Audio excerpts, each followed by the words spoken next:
What's up, guys? David Nicholas here with Future Voices of America, and we are sitting down today with Miss America 2008, Kirsten Haglund. We are really excited. Kirsten, thanks for being with us today. Yeah, you're welcome. Thanks for having me. Well, great. Well, Kirsten, what made you want to enter the Miss America pageant originally? Well, Miss America is the world's largest scholarship provider for women. So my desire to enter the pageant was primarily for scholarship. I was graduating high school in Michigan. That's where I was born and raised. Planning to go to the University of Cincinnati, the Conservatory of Music. Of course, it's an out-of-state school, very expensive, so I said, gosh, what's one way that I can get some more scholarship? And I have been performing all of my life. I grew up as a ballerina and doing musical theater and plays and things, and so being in a pageant, performing on a stage didn't seem like that hard of work for me in order to get some scholarship. So I thought, hey, I'll just do this, and if I do happen to win, it also gives me a platform during the year to talk about something that I care about. So it's kind of a win-win situation. So that's why I did. But I can tell you honestly that I never expected to actually win. I was the youngest girl in the competition. You were 19, right? Well, I was 17 when I won my local, which you have to compete in a local in order to go to the state level and then win your state to go to Miss America. So I never expected to win. And then I was 18 at Miss Michigan, right after my freshman year of college. Surprised to win that, and then 6 months later was standing on stage in Las Vegas at Miss America. So it's kind of a whirlwind, to be honest. That's great. And your platform, tell us a little bit about that. Sure. I chose to raise awareness of eating disorders during my year as Miss Oakland County, Miss Michigan, and Miss America. I struggled with an eating disorder as a teenager. It was largely due to my involvement in ballet, which is, propagates a very, very thin body ideal for women. And that pressure combined with peer pressure, as well as highly perfectionistic tendencies, led me into struggling with anorexia. But luckily, with a good team of doctors and the support of my family and friends, I was able to recover. And I wanted to speak out about the pressure that is put on women to be this one ideal of beauty, which is so false. And I can't tell you how many times during my year I got asked, well, how can you do that being Miss America? I said, right. Well, you don't just stand outside of something and criticize an institution. If you want to change something, you work from within. And so that's what I tried to do within the entertainment industry. And I can't tell you how many positive responses I got from people in fashion, in beauty, models, photographers, everyone that I worked with saying, gosh, we just wish someone would stand up and talk about this and support. And now you're seeing a large number of plus-size models speaking out who are really just normal sizes. Women across the country, especially college students, I see this great uprising of young people rejecting what society tells them is beautiful, successful, perfect, attractive, and saying, we're going to be happy with ourselves, we're going to be healthy first and successful. Do you think the media, the world that we live in right now, image is almost everything? You have media, you have TV, and I'm sure there's a lot more girls that deal with that than most people realize. Is that what you've found out? Exactly. There's about 11 million estimated women struggling in this country with eating disorders, about 1 million men. That takes the total to 12 million.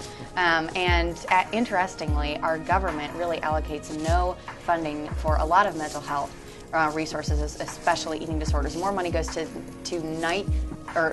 sleep disorders than goes to eating disorders. Wow. So it's just interesting where the priorities are. There's always been a big stigma of mental health, but it does affect a lot of women, and not just severe eating disorders, but also people that struggle daily, spending way too much on diet products, on food, way too much stress and energy on food and their body when they should be spending it on work, family, friends.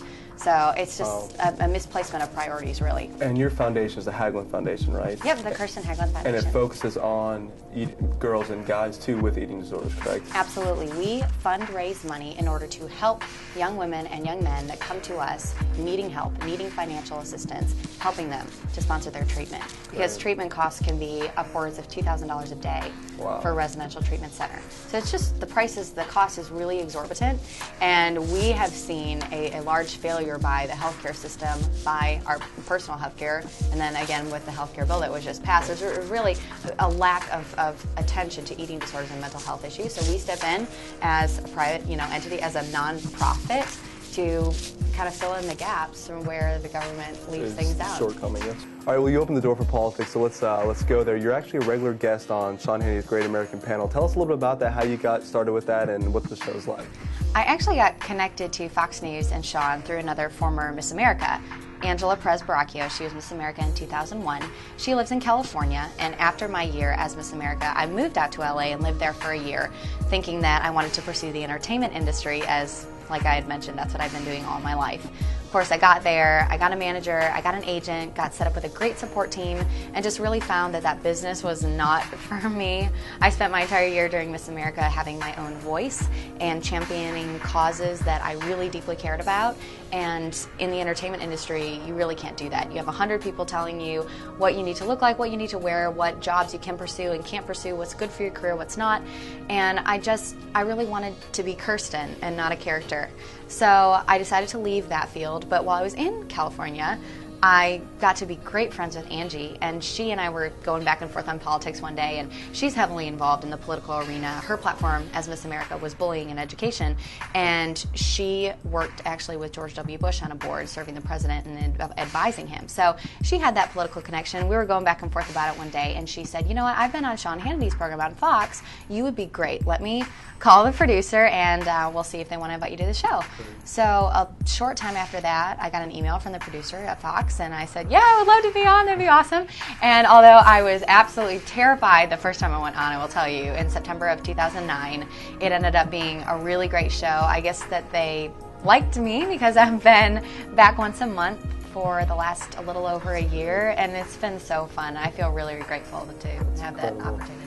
I got a question. When Sean throws the football, I've always wondered, where does that football go? Is there someone there catching it? Right. It's either like an assistant, like a PA production assistant standing offside, or the technical producer, the technical director that's in there that always catches it. A couple times he's had me throw it. I'm like, please don't. And he doesn't ask me like off camera. So like, hey, you want to throw the ball? He asks, or he just like hands it to me on air. And I'm like, I can't. Make it a perfect spiral. And it's a Nerf ball. It's not a real football, which is much harder to throw. Of course, right. Yeah. Oh gosh. So it's just kind of a disaster, but whatever. Well, what sparked your interest in politics? It's unusual seeing a young girl who's been in a pageant and has also a big interest in politics. What sparked that? Well, I've been seriously watching the news every morning since I was in about 5th grade. Nice. I mean, and it started out getting up because I would eat breakfast in the morning, and it started out I would get up very early to watch like Power Rangers with my brother. Remember Power Rangers? And so I remember one day my brother didn't get up, and I was flipping through the channels, and I happened upon a news channel, and they were talking about something that I was interested in, and I was like, oh, okay, I'll just watch it.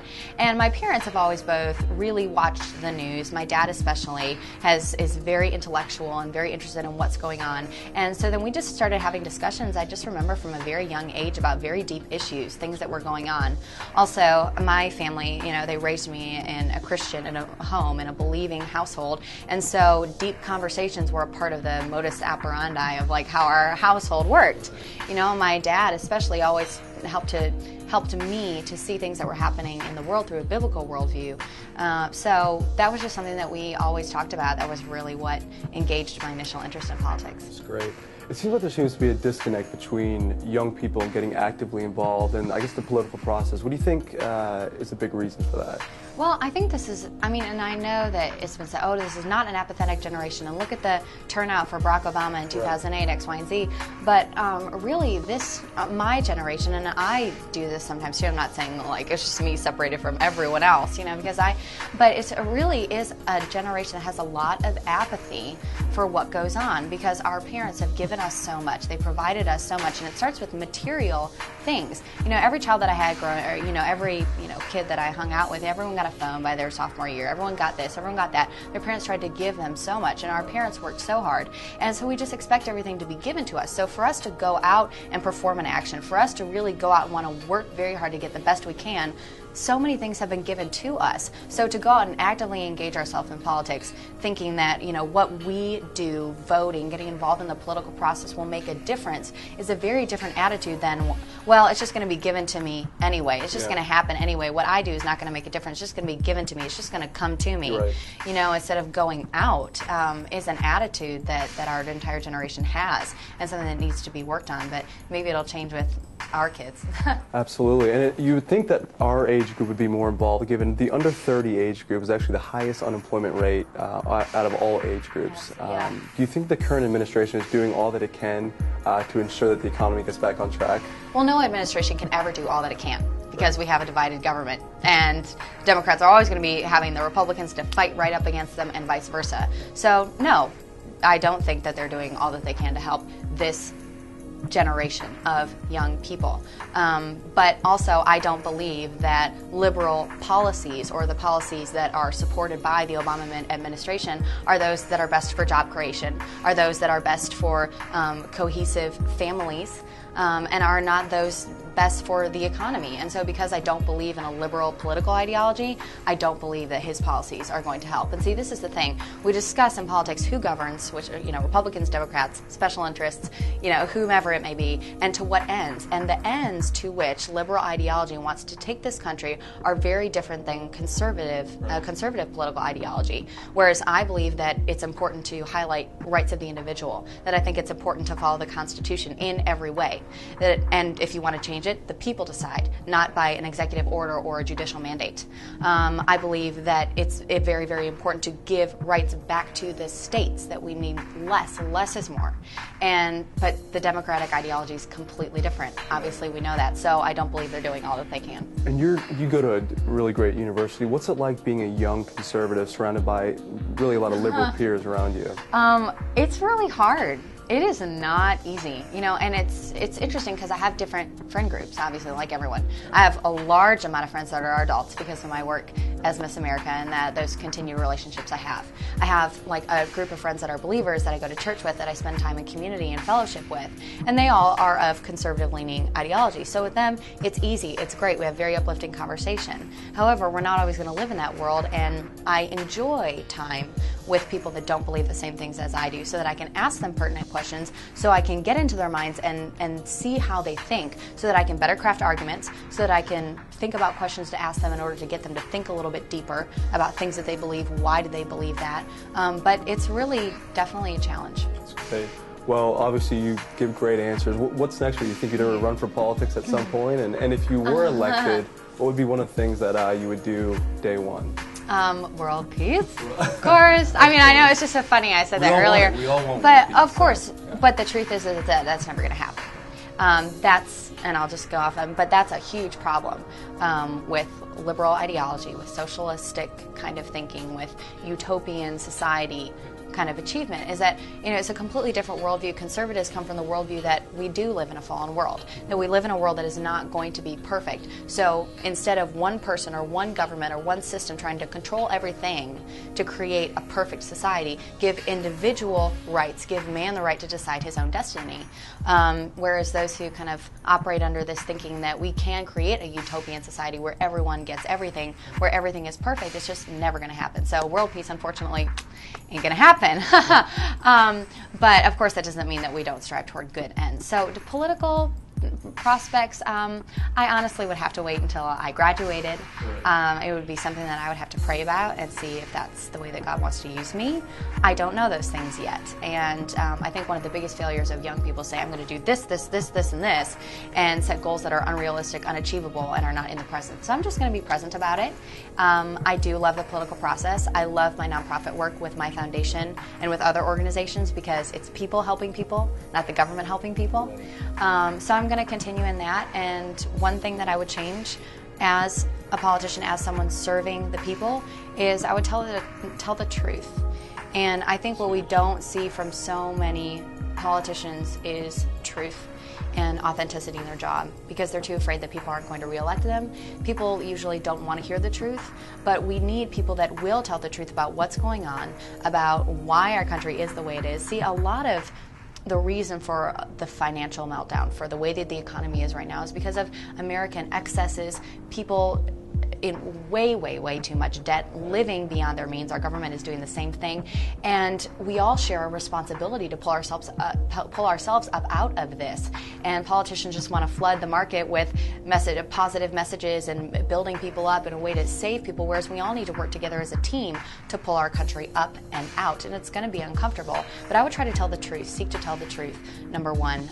Number two, what I said, follow the Constitution. And three, give a lot of rights back to the state so that they can manage themselves. That's great. We've got your head on your shoulders. You've done great so far, so whatever you do, I'm sure it's going to be great.